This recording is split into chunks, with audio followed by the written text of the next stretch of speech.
اس عمل کو آپ ضرور کریں گے، اس سے بہت فائدہ ہوگا۔ اس کو 3 تحفے ملیں گے، بے اولاد کو اولاد ملے گی، جادو ٹوٹ جائے گا، رزق وسیع ہو جائے گا۔ جب اللہ مسکرا کے مجھے دیکھے گا، اس پہ جو اللہ کی رحمت اور نظر آئے گی، اس پہ جو اللہ کی عطا اور شفقت آئے گی، اور اس پہ اس کی شان کریمی آئے گی، ایک مسکراہٹ سے ساری کائنات کے گناہ دھول دے، بندشیں، بیماریاں ختم، رزق وسیع، اور اللہ کے خزانہ غیب سے اس کو رحمت ملے گی، اور جادو، جنات، اثرات اور بے اولادیاں ختم ہو جائیں گی۔ چند لمحوں میں بس اس تصور میں بیٹھ جائے، کوئی نہ مجھ کو یاد رہے، تجھ پہ سب گھر بار لٹا دوں، خانہ دل آباد رہے۔ آئے میں ایک عمل آپ کی خدمت میں عرض کرتا ہوں۔ ایسا کریں کبھی نا، آج کے اس دن میں اس میں کوئی تنہائی کا لمحہ اور ایسا تنہائی کا لمحہ ہو کہ جس کے بارے میں ہے کہ یا اللہ دنیا میں ایسی جگہ کوئی کہیں ہوتی، اکیلے بیٹھے رہتے، یاد تیری دل نشیں ہوتی۔ یا اللہ دنیا میں ایسی جگہ کوئی کہیں ہوتی، اکیلے بیٹھے رہتے، یاد تیری دل نشیں ہوتی۔ کوئی تنہائی کا لمحہ، بس اچھا چند منٹ، چند لمحے ہوں، صرف یہ دیکھنا یہ ہے کہ اس میں صرف تصور کرنا ہے میں اللہ کو دیکھ رہا ہوں، یا اللہ مجھے دیکھ رہا ہے، اور اللہ مجھے مسکرا رہا ہے، دیکھتے ہوئے مسکرا رہا ہے، اور اللہ میرا راضی ہے۔ جتنا بھی کوئی خطا کار کہتا ہے اپنے آپ کو، گناہ گار کہتا ہے اپنے آپ کو، سیاہ کار کہتا ہے اپنے آپ کو، جتنا بھی خطا کار، گناہ گار، سیاہ کار ہے، جتنا بھی گناہ گار، خطا کار، سیاہ کار ہے، وہ صرف یہ دیکھے چند لمحوں میں، بس اس تصور میں بیٹھ جائے، کوئی نہ مجھ کو یاد رہے، تجھ پہ سب گھر بار لٹا دوں، خانہ دل آباد رہے، کہ اللہ مجھے دیکھ کر اللہ مسکرا رہا ہے۔ اب فائدہ کیا ہوگا؟ وہ بھی بڑی عجیب بات ہے۔ فائدہ یہ ہوگا کہ حدیث قدسی ہے، اور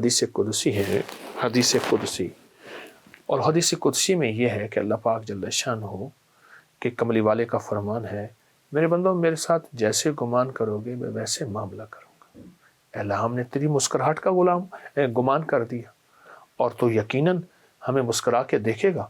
ہمیں جب مسکرا کے دیکھے تو ہمارے سارے کام بن جائیں گے۔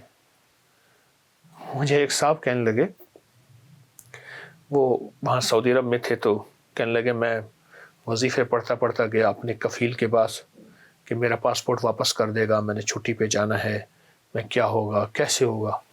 تو اپنے دوستوں میں بیٹھا تھا، تو میں ایسے گیا نا، میں سلام کیا، تو اس نے ایسے مجھے دیکھا، ایسے دیکھ کر مسکرا پڑا۔ میں نے کہا بس مسکرایا، میرا کام بن گیا۔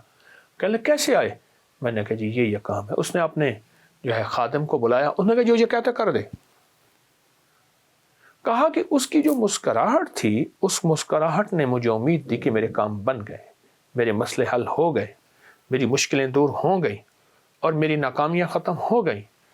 چند لمحے اپنے دفتر میں، اپنے کہیں جگہ کہاں بیٹھے ہیں، بس اس کیفیت کے ساتھ میرا اللہ مسکرا کے مجھے دیکھ رہا ہے۔ جب اللہ مسکرا کے مجھے دیکھے گا، اس پہ جو اللہ کی رحمت اور نظر آئے گی، اس پہ جو اللہ کی عطا اور شفقت آئے گی، اور اس پہ اس کی شان کریمی آئے گی، ایک مسکراہٹ سے ساری کائنات کے گناہ دھول دے، ایک مسکراہٹ سے سارے سمندروں کو میٹھا کر دے شہد کی طرح، ایک مسکراہٹ سے ساری سختیوں کو نرم کر دے، ایک مسکراہٹ سے سانپ کے اندر کاٹنے کی کیفیت کو ختم کر دے، ایک مسکراہٹ سے خون خواروں کو محبت دے دے۔ اس کی ایک نظر اور ایک مسکراہٹ ساری کائنات کو بدلنے کے لیے کافی ہے۔ اس کے سامنے میرے مسائل کیا ہیں، میری مشکلیں کیا ہیں، میرے قرضے، میری بیماریاں، میرے جادو، میری جنات، میرے اثرات، میری بندشیں، میری الجھنیں، میرے گھر کی ناکامیاں، کاروبار کی ناکامیاں، اس شہنشاہ کی مسکراہٹ کے سامنے کیا ہیں۔ ایک تحفہ بھی ساتھ دوں گا، جو بندہ عصر کی نماز کے بعد سانس روک کے یا رحمان پڑھے گا، بس جس سانس میں جتنا پڑھ لیں، 7، 9، 11 بار پڑھ لیں تو اچھی بات ہے۔ سانس روک کے 11 بار یا رحمان پڑھے گا، اس کو 3 تحفے ملیں گے، بے اولاد کو اولاد ملے گی، جادو ٹوٹ جائے گا، رزق وسیع ہو جائے گا۔ عصر کی نماز کے بعد کہ سانس روک کے 11 بار یا رحمان پڑھ لیں، آنکھوں سے کرشمے دیکھیں، بندشیں، بیماریاں ختم، رزق وسیع، اور اللہ کے خزانہ غیب سے اس کو رحمت ملے گی، اور جادو، جنات، اثرات اور بے اولادیاں ختم ہو جائیں گی۔ تو انشاءاللہ اس عمل کو آپ ضرور کریں گے، اس سے بہت فائدہ ہوگا۔ اللہ ہماری حاضری کو قبول فرمائے، اللہ ہمیں اس کا صلہ دنیا میں بھی عطا فرمائے اور انشاءاللہ آخرت میں بھی عطا فرمائے گا۔ السلام علیکم ورحمۃ اللہ۔ جی جب بتائیے گا یہ کیا کس طرح سے کیسے کیا عمل ہے؟ دیکھیے جی، جب اللہ کی ذات پہ پیشانی ٹکے گی نا، اسی کی ذات پہ، تو اس کو یہ جھکنا بہت پسند ہے۔ اللہ لوگ آتے ہیں اس تسبیح پہ جس پہ لاکھوں کروڑوں درود پاک کلمہ اخلاص پڑھا ہوا ہے، یہ کھجور کی گٹلیاں ہیں، ارے اللہ آپ دیکھیں گھسی ہوئی ہیں، جی جی جی، اس کو گلے میں ڈال کے اور پھر اس اللہ کے نام پہ اور قرآنی آیات لکھی ہیں، حروف لکھے، یہاں پیشانی جو ہے وہ ٹیکتے ہیں اور پھر دیکھیں تھک یا تواب پڑھتے ہیں کہ مولا تو توبہ کرنے والے کو پسند کرتا ہے، اور پھر اس سے لا علاج بیماریاں، ٹینشن، بے خوابی، یہ سارے مسائل اس کی وجہ سے حل ہوتے ہیں۔ یہ ایک ہی چیز ہے، یہ پہلا، ہاں جی ہاں، یہ اس کے عددی نقش ہے جی، یہ، اس کے بعد اگلی پیشانی یہاں ٹیکتے ہیں۔ اوکے، اور یہ بھی ساری پریشانیاں اور سارا کچھ ان کے حل اس کی پریشانیاں اس کا ہم نے یہ لکھا ہوا ہے۔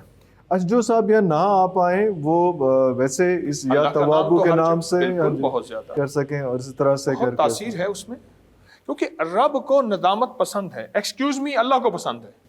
اللہ اکبر، بندوں کو اگر پسند ہے تو اللہ کو اس سے زیادہ پسند ہے، ایکسکیوز می۔ اللہ اکبر، اللہ اکبر، اللہ۔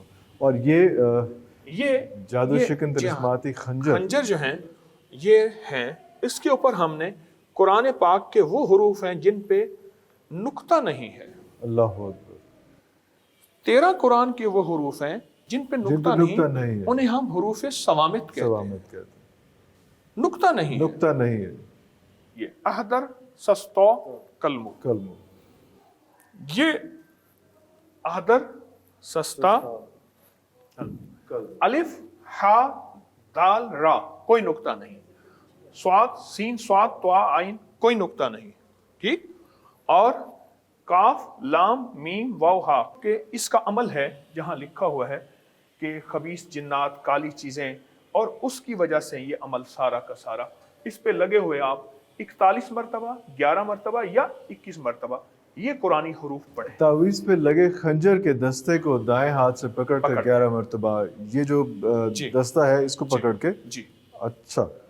اور again the people who cannot come here، کیونکہ یہ ایک مخصوص جگہ ہے، اس میں بہت لوگ ماشاءاللہ آتے ہیں۔ آپ کے پروگرام کے خاطر ہم نے حال خالی کرایا ہے۔ اللہ اکبر، جی وہ میں بالکل دیکھ رہا ہوں سارا، وہ سارا کیا۔ اچھا، ویسے یہ روزانہ کا ہوتا ہے یا صبح شام؟ یہ ادروائز صرف جمعرات کا نہیں ہے، یہ روزانہ کا ہے؟